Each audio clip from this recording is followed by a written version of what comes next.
we can get through it all. Turning point, recovery. Turning point, yeah. Good evening, viewers and listeners, and welcome to Navigating Your Turning Point, a podcast about recovery, where we embrace multiple pathways to recovery. Tonight, I'm your co-host, John. To my left, we have co-host Jeff, and tonight we have the lovely Jeanette joining us. And we're going to have a more informal discussion tonight, kind of a fireside chat, and the main topic is going to be relapse. I mean, we recently determined that we wanted to bring this down to a casual level, John, right? Correct. We wanted to just have a chat. We're having a meeting tonight. And tonight's topic, relapse, I think it's raw. I think it's something that is near and dear to all of us and to the community out there. What does it mean in our recovery, relapsing? You know, what have we learned from them and how do we move forward from them? You know, it's a big deal in recovery. I think it kind of comes with the territory, to be honest with you, for most of us. And we don't want to speak for everybody, but I know it was part of my recovery for sure. Yeah, so we'll just kind of kick it off tonight with, you know, what do you consider is a relapse? Well, a relapse. I think right off the bat, you know, there's a lot of speak in AA and other recovery programs. So I want to differentiate between what I consider a relapse and a slip, because we often hear the other term as well. To me, a slip is a single unplanned event. You know, you and I go out one night, didn't plan to have a beer, but we meet up at the bar and we think about the good old days, and for whatever reason, we pick up a beer. Sure. On the other hand, a relapse is more of a conscious decision. It didn't suddenly happen. It's typically a conscious decision to abandon our recovery plan completely. And whether that lasts for a day, a week, a month, or however long, but we know that we're consciously out there seeking some sort of substance, and we said, the hell with recovery. That's the main difference. And I think personally, relapses, the hardest part of maintaining my recovery for me has always been relapses, always. You know, it was fairly easy to get sober and stay sober for a while, but to maintain that sobriety, we can talk about that a little bit later, what I think were the triggers that caused me to go off track. Yeah, you know, Jeanette, this is your first time on too, so welcome. Thank you. I know Welcome. Thank you. You're not technically like a guest on the show. You're part of the team. Right. So that's awesome. Has relapse been something in your recovery at all, or A little bit. you want to tell us a little bit about yourself? Sure, yeah. I mean, I have long-term recovery from drugs and alcohol and toxic relationships as well. That's kind of been my go-to drug, as you want to say, is, you know, codependency, really going for people that have a lot of stuff and I kind of want to save them. And that's something that it took me a long time to really recognize that within myself. I had already had a long time from drugs and alcohol, and I didn't know that I was an addict. I was just one of those people that like self-willed my way and abstinence my way out of everything, you know? And it took me years after that to realize when I was in a really messed up situation with this person to say, okay, something is really going on here. And that's when I finally was like, okay, I surrender, there's something deeper going on here. And that's when I started, you know, I went to a couple meetings and started looking deeper at myself, got into therapy and started doing some of that deeper work. And relapse, you know, it's kind of a hard thing for me to talk about because I didn't really know at the time when I was, you know, drinking and doing drugs that I was relapsing a lot because I kept trying to get away from it, but I didn't know that I had an actual, I didn't admit to myself that I had a problem, if that makes sense. Oh yeah. Something I can relate it to is my addiction to sugar. That I could totally relate it to. Still have that. Yeah, And that's a big one for me. And I still am going through it. It's something that comes and it goes. I mean, I have ice cream waiting for me at home. I mean, it's waiting. Like, right. you know, Yeah. I'm gonna eat some later. Well, you know, I have to remind myself as well, I didn't have the sweet tooth, but alcohol metabolizes as sugar in our bodies. Totally. And so once you take that away, all of a sudden, why am I eating candy bars and drinking soda? Yep. And yeah, I'm with you with the ice cream. My latest thing is I found this great little place for gelato.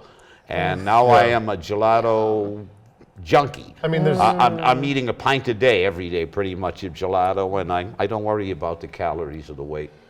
I mean, we've talked about it on the show before too. A little bit of there's transfer. There's definitely some addiction transfers. I mean, Yes. I would say mine. Not to get totally off topic here, but some of mine are like caffeine and sugar. A lot of times on my way to Turning Point for some of the meetings, there's a Dunkin' Donuts right on my pass through, but it has Brigham. I forget the brand name there. Ben and Ben Jerry's. and Jerry's. No? Ben and Jerry's is awesome, but it's that Brigham's. Baskin Robbins. It has a Baskin Baskin Robbins. Robbins with Yes. it. So Yes. I stop and get a sundae before some of our meetings. Like, you know, I'm confessing here a little bit. Didn't know that. But- All right, we're getting Yeah, something. you know, and I'll have a bowl of ice cream before our meetings, like our fire meetings on Thursday nights. Interesting. You know, I figure it's better me stopping and not telling anybody that I'm crushing a bowl of ice cream than it is for me stopping by the package store. You know what I mean? So I've gone as far as actually taking pictures of my ice cream to send it to my wife. I'm just letting you know that this is where I stopped, not the liquor store, but to get some ice cream. It's gone that far. It's gone that far. Wow. All right, so there's a little something there with sugar, but we'll deal with that. Yes. Totally. So, but yeah, so you know, relapses for me, man, have been huge too in my recovery. I've shared a little bit about my story, but my path kind of started self-righteous recovery, and I would think that my first major relapse, as I determined that I needed help, I don't know, I'm probably on about a 3.5, 4 year time frame now when I started my self-righteous recovery, where I thought I could do it on my own. Willpower only, don't need any help, Yep. doing it on my own. And I'll do it my way and hit the gym and do whatever, and I'll get through this. And then when I brought the addiction home, especially during COVID and all that, is when I, you know, picked back up and I felt, and it snowballed, you know, like I broke it. I started drinking again, and it just started escalating and escalating and escalating. And that was my first major relapse. Like when I went from trying to be self-righteous, do it on my own, willpower, to completely failing at that and not being, and knowing that I couldn't do it on my own. So that first relapse was key to where I am today, because it led me to the path of getting help. Yeah. You know what I mean? So relapses, you know, for what it means to me is that it can be a place of, you know, reset. It can be a turning point, and it could bring you down to where you need to be so that you can get the help that you need. So, what have you learned from your relapses, man? I'm going to have to say well, let me back up. I have been going to AA meetings for a while. It is just one of the tools in my toolbox. It is not the only tool, because I am a strong advocate of multiple pathways to recovery. And AA is a little stringent sometimes in their rules and regulations, but it is a very strong foundation. So when I was at what I call my home group last week, something really struck me.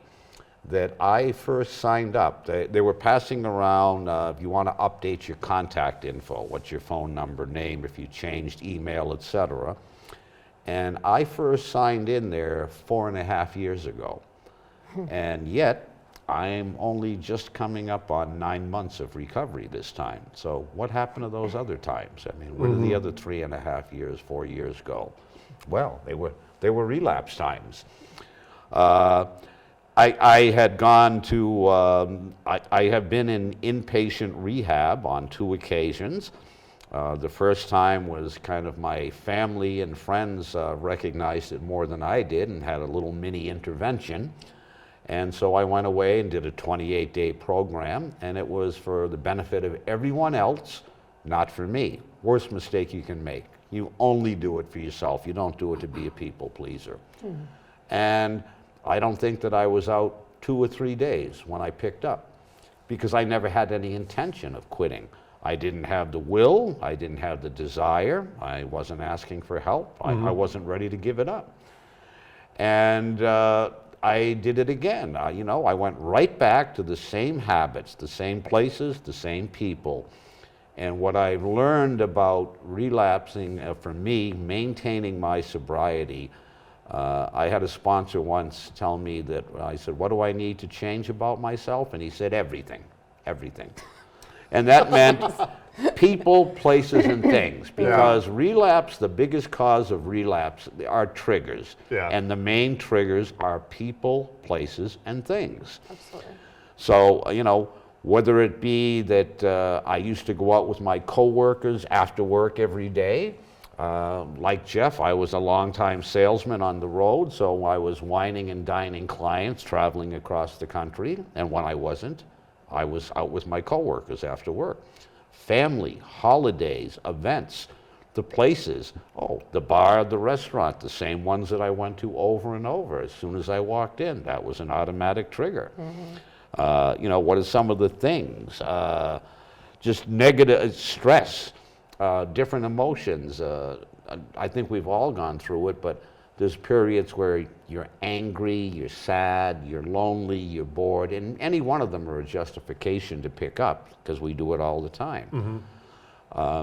So I had to be really willing and able. Without the willingness and without the true desire to want to do something to help myself. And you know, you go back to the basics. I cannot do it alone. I thought I could, like everyone else. Yeah, willpower and intellect will get me there. It will not. Don't pick up, go to meetings, ask for help. And once I did those 3 things and did it continuously, and Turning Point, when I discovered Turning Point some 7 months ago, that was my miracle.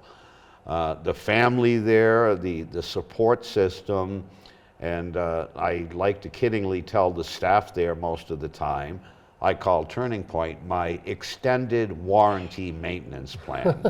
And that's the most important part of my sobriety. As I said, it's easy to get sober, it's hard to stay sober. Yeah.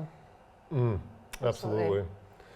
So you kind of were telling your story a little bit, and so I guess for, like, what does, I guess, relapsing mean to you a little bit? Like, So I'll tell a little story. A few years ago, I was living in Vermont.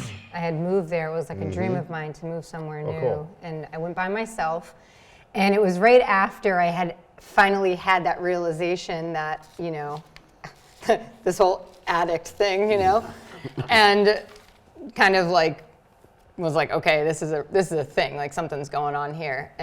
But I wasn't really doing the work at that time. And I went to Vermont. I was by myself. I was isolated there, and the pandemic hit. So then I really got to know my mind and all the stuff that it was saying, you know, because when you're by yourself and there's no one else around. And I was also smoking a lot of weed at that time, which wasn't helping, and that's another part of my recovery as well. And that I have a few months, I think, like from September, I finally walked away from smoking marijuana as well. But at that time, I thought it was helping me. Sure. And I was like, oh, this is my medicine. And then I was self-diagnosing myself. And I'm doing all these crazy things and having like forms of psychosis, and all these things were happening. It was really, really intense. And I was in a really dark place for a little bit. Something was going on with someone in my life, and I was very codependent with them. Very codependent. And my codependency drove me to want to drink. And I hadn't drank in, I think, 5 years at that point, or 4 years, whatever it was, 4 years, I think. And I was ready to give it up just like that. And I didn't know, like, I had never admitted to myself, oh, I'm an alcoholic. I'm an addict, I'm anything. I had never admitted any of this stuff to myself.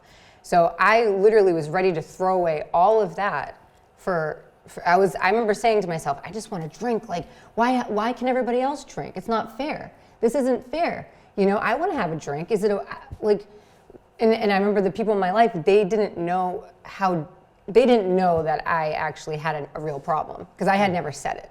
Right. I had never admitted that to anyone before. So they didn't know. So they're thinking like, well, you're fine. You can have a drink. I mean, you've been doing it. You've been fine this whole time. So we were at my sister's house in the Cape and they were having a shot of champagne. And I was like, screw it. And I was ready to give it up that fast. And I did. I had a little shot of champagne and instantly I regretted it. Yeah. The drive home, I got sick on the drive home from this much champagne. I thought I was going to throw up on the side of the road. And the next day I got hit with like all the money that was in my bank all had to go to my truck for like some major payment that happened like out of nowhere. Something on my truck like broke. Okay. Like, and when I mean broke, like the sensor was smoking. Like, oh, wow. That's how bad it was.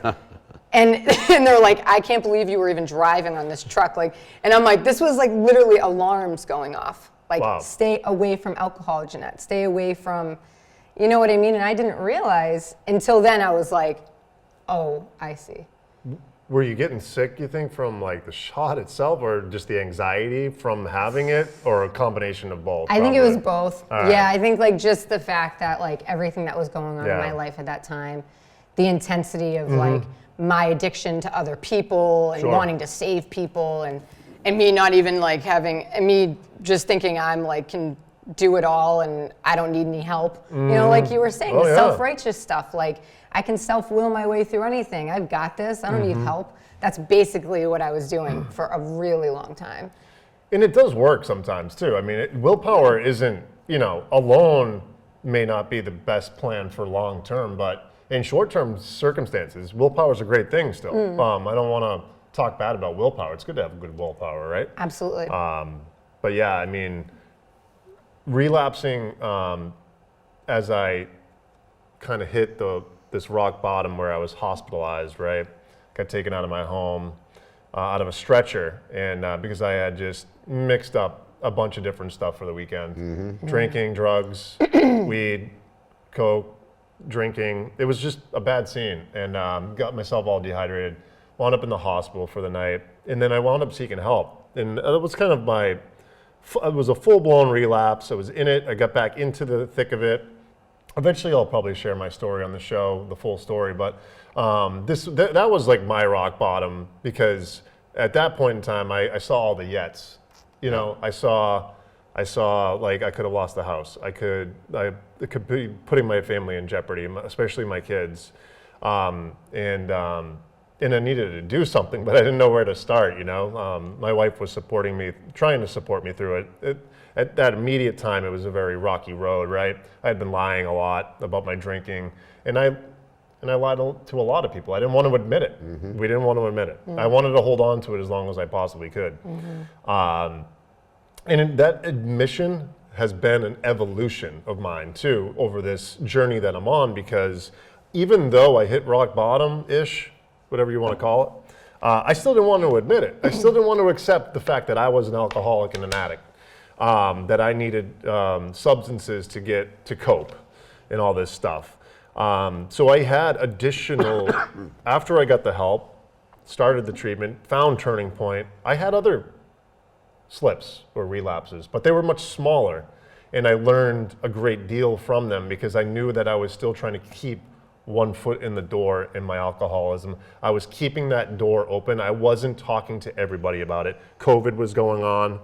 So it was like it was a great way not to tell anybody about what was going on. Yeah. It was just me. So when I did have my slips, I thought I could just keep it to myself, but I found myself just being much more forthcoming and honest with my wife and my family about the fact that I drank last night. I messed up. And the guilt that I felt was just horrendous. The emotional hangover during my relapses, and even especially towards the end of my using, was awful. Like, it was worse than just like the normal hangover, like the funny one that everybody talks about. Oh, Yeah. I got sick last night. Oh, I got blacked out, and I have a hangover this morning. And you think it's funny, but this wasn't funny. This was like days and days of anxiety and my probably pathways in my brain that were damaged, and I just couldn't get over it. I just don't want to ever go back there. So, I mean, what have we learned from relapses? What have you learned now that, during your recovery that you're taking from your previous relapses now, Yeah, no, I understand. Recovering from relapses, two things that you both said, I think, there's guilt and shame, which is so typical of all of us alcoholics and addicts that we beat ourselves up. And what we cannot do, we can absolutely not do that. When we're going to slip or relapse, so I think, we have to be kind to ourselves and forgive ourselves. This is a long process that goes on forever.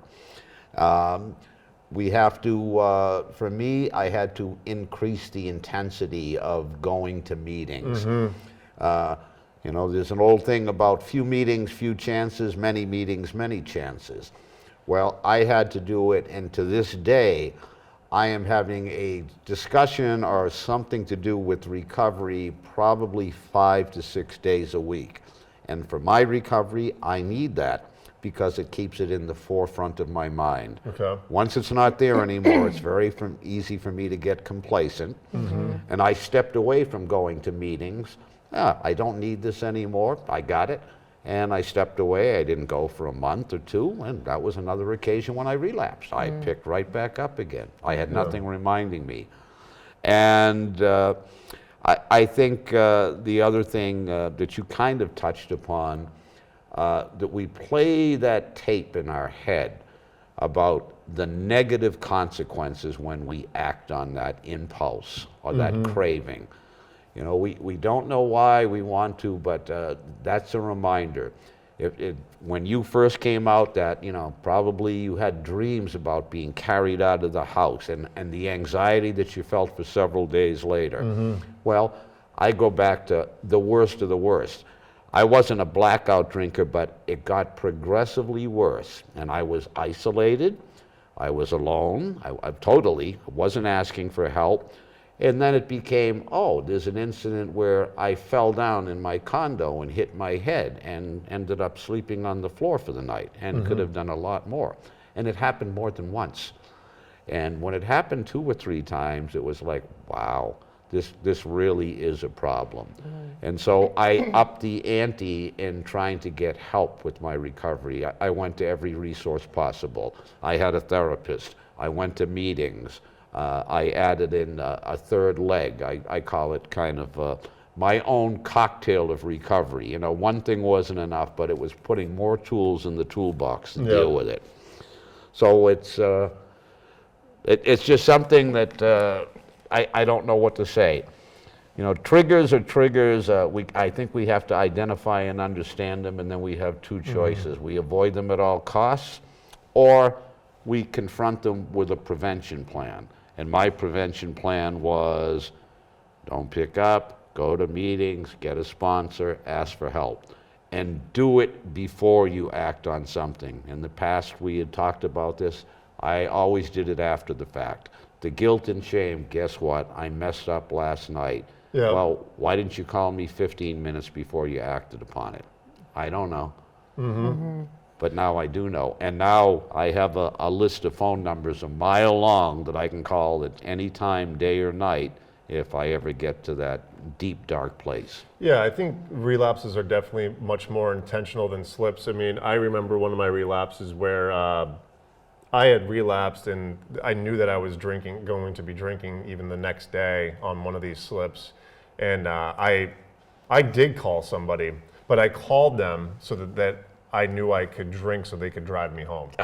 And, Okay. you know what I mean? So you were responsibly doing it. Yeah, I was yes. responsibly doing it. Like I told them, like, look, you're gonna need to pick me up tonight because I'm drinking now and I'm gonna be drinking then, and I'm not gonna drive home. And it was, you know, it was one of my big admissions. This was a couple of years back. This was when after 6 months of really starting intensive outpatient program and stuff like that, it was one of those times where I felt like I could still hold on to it, but it was the first time I started calling people and telling people what was going on. So I did learn something during the progression, you know what I mean? And I think the point of our conversation now is getting to the point of like, how can we help people with relapses, right? I remember going to that first meeting after a relapse and feeling so much shame, like I'm about to share that I had a relapse, and I felt like, am I going to get kicked out of here, or should I even go to this meeting? Those were like some of my hardest shares at meetings because I felt so guilty, you know, explaining it. I mean, I had a slip and 2-night slip during my intensive outpatient program even that I had a couple of years ago, and I had to go in that Monday, call the trainer, and let them know, like, they welcomed me right back to class, and were very appreciative of my honesty, and I was becoming finally honest, you know what I mean, about it. So like, how can we help people? Like, people are having relapses right now, maybe, listening to this, like, go to the next meeting. It's going to help you, is what I'd say, is get to the next meeting. I would say go to the meeting that day. That day. If you're even Yeah. If you thinking can about have it. As soon as you can. If you can have someone drive you, go. Even if you're drunk, go. Well, even online now too. They have Zoom Yeah. meetings all the time, like Yeah. throughout the day. So even just getting on one of those, if you can't get to one in person. Yeah, if you can break the cycle at least by doing Yeah. something like that even. Exactly. And you're training to be a mentor or a coach. A coach, yes. A recovery coach, right? Yes. Now, are you currently in training for that? I am. Do they bring it up at all? I'm just curious. Relapses, is that like It's a part of the cycle. Is it? The addiction cycle, it's a part of it. It's Really? so they look at it like this. So it's like step 1 is basically the addiction cycle. Okay. And it's you know, step 1, that's admitting that we are powerless to this disease. And in this cycle, you've got the physical, the mental, and then you've got relapse at the bottom.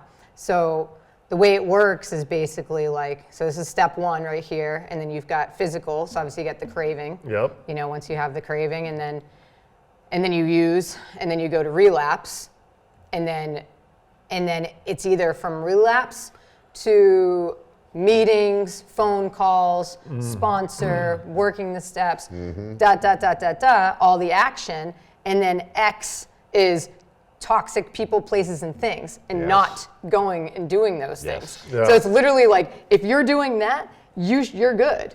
But if you are only doing like, oh, I'll go to a meeting here, no, I don't need that, no, I don't really like that.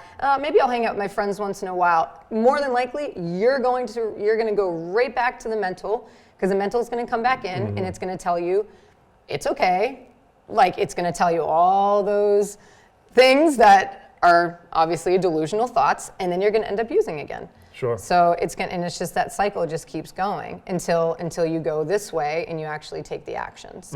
So, and the thing with it is it's a part of it. I mean, part of the addiction cycle is relapse. It's, oh, I'm never gonna do this again. Yep. How many times I have watched people do that? How many times I have said that? I will never drink again. I will right? never do that again. And you're promising somebody, and it's Yeah. false promises. Yes. It's usually to myself, because I'm like, oh God, I never want to feel like that again. Right. Because I was a bartender for 10 years. So I mean, this Me was too, my yeah. life. You know, my life was bartending. My life was waiting on people and slinging drinks at them, listening to their problems, and then throwing drinks at it. Yeah. Literally. This is what I did for a very long time, and I was really good at it.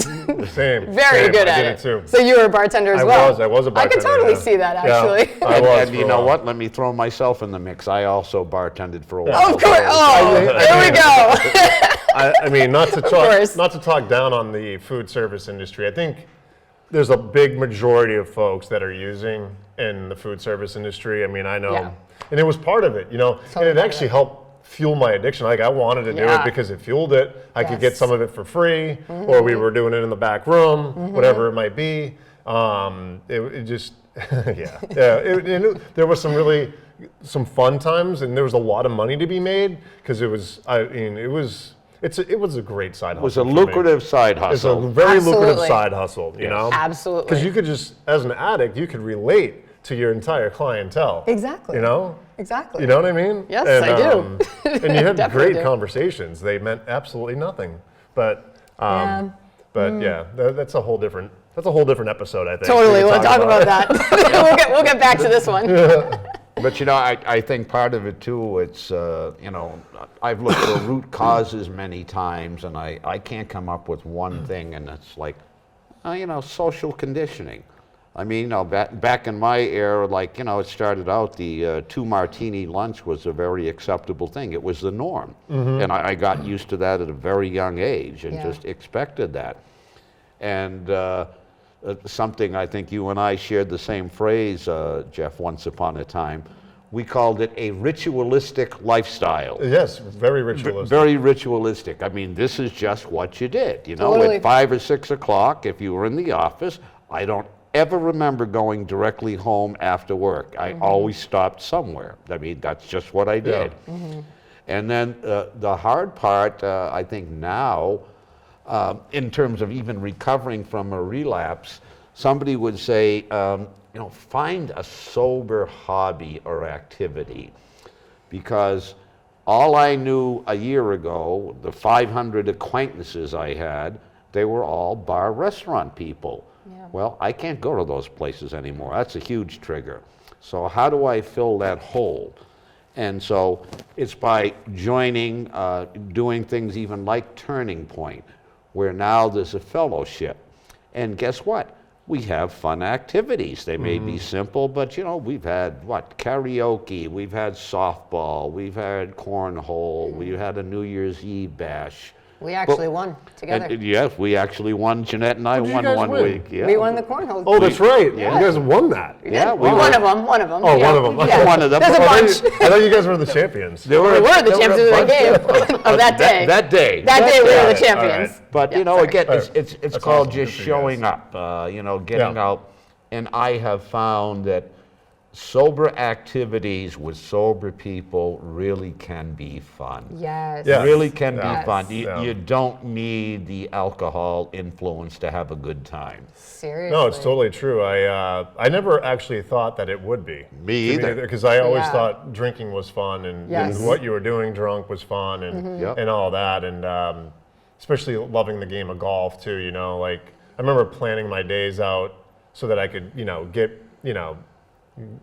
get a buzz on, start drinking, then go to the course, then get more drunk, and it was just terrible. It was a terrible cycle. I actually enjoy playing golf sober now, playing with some of the guys at Turning Point.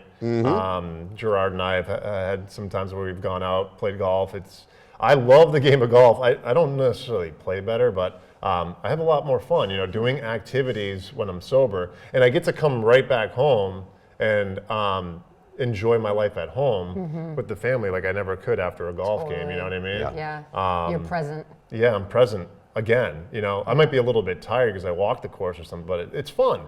And yeah, I love the activities. I think, if you're relapsing or you're thinking about relapsing, I think take the advice. Like, start filling the voids with some hobbies, some things that you can do to take you out of situations Absolutely. that you're doing. Absolutely. Because you're gonna still think of these things. I mean, I still think about some of the stuff. Totally. You know what I mean? But I take myself out of that and put myself into activities and do something different to break the cycle. You got to break the cycle somehow. And maybe it's a softball, maybe it's something you do online, maybe it's something you read. Could be whatever, as long as it's sober. To kind of break that cycle, do something different that you've never done before. Absolutely. That'd be my advice. Creating new habits. And I always say, just little incremental changes each day. Yep. Because a lot of times we want to jump into something Full force. full force, and that can kind of not always go Be great. scary. Yeah, well, it can sometimes you can crash. I used to be that kind of person. I'd jump and then I'd end up going way too fast and I'd crash and burn, basically. So I've learned that really taking my time with things, really just adding in little things day by day. I'm a meditator. I do yoga. Those are the things that help me. Music, being out in nature. Those are the things that help me, but it's about finding what works for each person. Is it art? Is it, hanging out, like sports? Is it, you know what I mean? It just depends on the person, but it's finding that and actually doing that. And don't add too quick. Right. That's the thing. Don't go full force too. Right.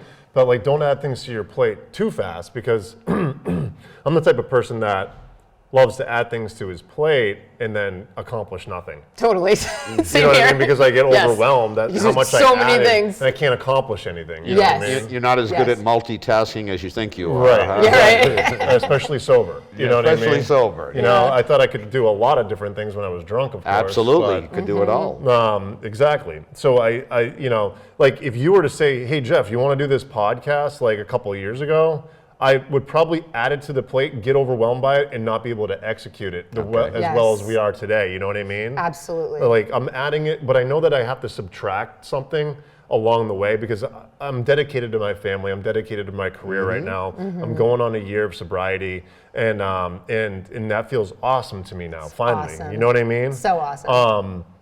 And I'm in the thick of it with my family, like, and I don't want to lose that. You know what I mean? So like, one of the questions that I had put up there for tonight as one of our reference points was like, how does anybody in our friends and family or ourselves know, like, is this the last one? My answer today is, I'm not promising you anything anymore. Like, I'm not promising you I'm never going to touch it again. Exactly. We don't know. We don't know. That's my answer. I don't know, but what I know, what I'm going to do next is not drink, and try to put the next day ahead of me and do something else, or take myself out of the situation. Like, for instance, I'm still not okay with company holiday parties. And we just passed the holidays not too long ago, and there was a company holiday party. I had a choice to either go in person or do the online one. I opted to do the online one still, just because I wasn't ready. Even though I've had months of sobriety before this, I just didn't want to bring it in. I'm at a newer company, and I didn't even want to go there. So I alleviated by doing the virtual holiday party. And so I'm still using tactics that I've learned from relapse. But yeah, I mean, how do we know? You avoided a potential trigger, and you made a conscious choice to do that. Yeah. And you Yes. probably wouldn't have done that were you drinking at the time. You would have Right. been all in to go to the All in, holiday party. exactly. I always was, so Yep. yeah. Yep. And, I mean, Exactly. I did the same thing. I had a reunion in upstate New York where I had probably more friends and acquaintances than I've had in one place. And it was huge, and I was not ready to go because I knew what the expectations would be of me if I showed up in town. And I Yes. couldn't live up to them, nor did I want to live up to those expectations. It would have been good time John's back in town, and Yeah. let's go do it. Let's get wild. Totally. So we don't do it. I had to do the same thing. Yeah. I had to keep myself from hanging around with certain people. And at that time, actually, when I walked away from drinking, I was hanging around with meditators. People were like in a meditation group. Yeah. So they weren't drinkers, and it was perfect for me at that time because it Yeah. kept me from that life for a while. I still didn't know I had a problem or admitted I had a problem, but I was able to keep away from it Yeah. because I was hanging around with people who weren't doing it. And because it was such a high vibration type of circle that it helped me to kind of like not think about that. Right. So that helped me by not being around it for a long time. Now I can go out and I'm totally fine. It doesn't even faze me anymore. But it's also been a long time for me. Yeah, I So- mean, I remember last year going to a wedding down in Florida, and one of the tactics that I bring into my sobriety to get me through situations is non-alcoholic beer. Yes. Right. It's one of my tactics. I use it. It's unorthodox for some. For me, it is orthodox, and I love it. I think it's great. And it was my first wedding since becoming sober, recognizing it, admitting it, the whole 9 yards. And I had to bring something else to the table, and I brought non-alcoholic beer to the table. You know what I mean? And it helped me to get through my first wedding, and it was with my family. I'm sure I wouldn't have drank, but it just, to me, at that moment, it wouldn't have felt as fun. So having something in my hand for those moments was great. I wasn't like crushing a 12-pack of non-alcoholic beer or anything like that. It managed to fill voids in the hours of the partying and stuff like that. So finding different tactics, it doesn't have to be non-alcoholic drinks. Well, I'm sorry, it does have to be non-alcoholic should be. drinks. But I mean, like, it doesn't have to be non-alcoholic, like cocktail, like beers or Right. whatever. Like, it can be like a specific drink that you can bring to the proverbial table in your recovery to get you through these situations. You know what I mean? To avoid those relapses, because it could come on at any moment. You know, at any moment. And you know, there are some people that will condemn, you know, they'll say, well, non-alcoholic anything is for non-alcoholics because they'll call it a gateway. I don't buy into that either. You know, it's not one shoe fits all. I've done that. I've done a little non-alcoholic beer. In fact, I did quite a bit of research about non-alcoholic wine. Yes. And I have tried a few recently, and they weren't great, but they were not bad. And you know what? Before, if I had even I would drink 2 or 3 bottles a day if it was in the house. Well, I bought 1 bottle of non-alcoholic wine, and it lasted me 3 days. And all I wanted was something at dinner other than seltzer water, soda, sweet. I said, my taste buds had run the gamut, and I wanted to try something else. Am I Sure. worried? Absolutely not. So yeah, whatever works, you know. Everybody's recovery is unique to them, and there's Sure no is. right or wrong. So, Absolutely. you know what? I'd just like to end on one thing, just one note for me. In AA, and as I said, I agree with some, and I don't agree with all of it. They often talk about, you know, the most important chip of all, 0 to 29 days, starting over, coming back, etc. And yes, if you did relapse or slip, whichever term you'd like to use, and there is a difference, you have to forgive yourself, you have to come back. But one of the questions people say, oh, you know, everybody knows their sobriety date. Oh, my sobriety date is February 6, 2019. Oh, and I slipped last night. Do I need to get a new sobriety date? Right. Well, one opinion, one expert who works in this field said, a slip does not erase the days of sobriety that preceded it. You can never take away a sober day.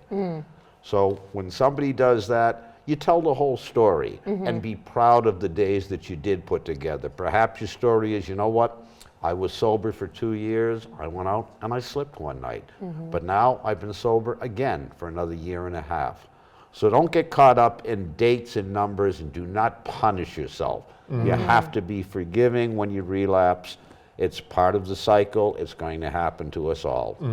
Yeah. Yeah, I mean, that's huge. I remember counting the days. 30 days was huge, wasn't mean, it? Did you yeah, ever think I you had made it- 30 I- days, Jeff? Yeah, and I remember going back after 2 slips, getting the 0 to 29 chip twice. Yep. And honestly, I felt much better that I stood up, got the chip, and brought it home, and I put it next to like the 3-month and the 6 months that I had earned and stuff like that before. But it just made me realize that I'm 1 drink away from going back to the past. Like, there's a lot of AA that I do like. It's part of my toolkit as well, going to some Tuesday night meetings and things like that. But yeah, you know, I think the main advice that we're trying to get to as we kind of wrap this roundtable up tonight is the advice that we're giving to folks out there is to is to make a decision that it's going to stop. You learn from it, and it's so easy for me to say this, but you're going to feel all this shame and guilt and remorse. I just don't think you can avoid it, but it's the actions that you take coming out of it is really what's going to change things. So if you can make that happen, call somebody to help you make that happen. I think it's going to be a huge reward for you in the long run. It has been for me. Any parting words? Any advice you want to dish out to I was folks just going to tonight? kind of like piggyback off of both of you, you know, the whole thing about the chips and the time. A lot of people will just say, just remembering it is literally 1 day at a time. So it's just about today. Yeah. You know, like today is the only, like this is the only moment that truly exists. Everything that happened prior is in the past. So we just want to think about today and just getting through today, you know, and just moving forward with that. You know, of course, all of that is beautiful, and to have that and have those chips and It's a beautiful thing, but just today is really what you want to look at, and asking for help when you need it. People always say like the whole like, it's like you're not strong if you have to like ask for help or something, but really that is strength. That is asking for strength. help. That's true It's strength. one of the greatest strengths. That was when I finally realized that was when I finally saw myself be strong, was when I reached out for help. So being okay with not being okay, being okay with the shame and the guilt and all of that, like really feeling it and being okay with it, that it's a part of the human condition. It's a part of this, you know, and just taking it one day at a time. That's it, you know. And there's so many resources. There's so many people. There's so many people that want to help, and we're out here. And you know, I just send love to everyone, you know, that's going through it. And I just hope that people will reach out a hand, you know, when they're ready. You know, you have to be ready for it as well. It's that willingness. So.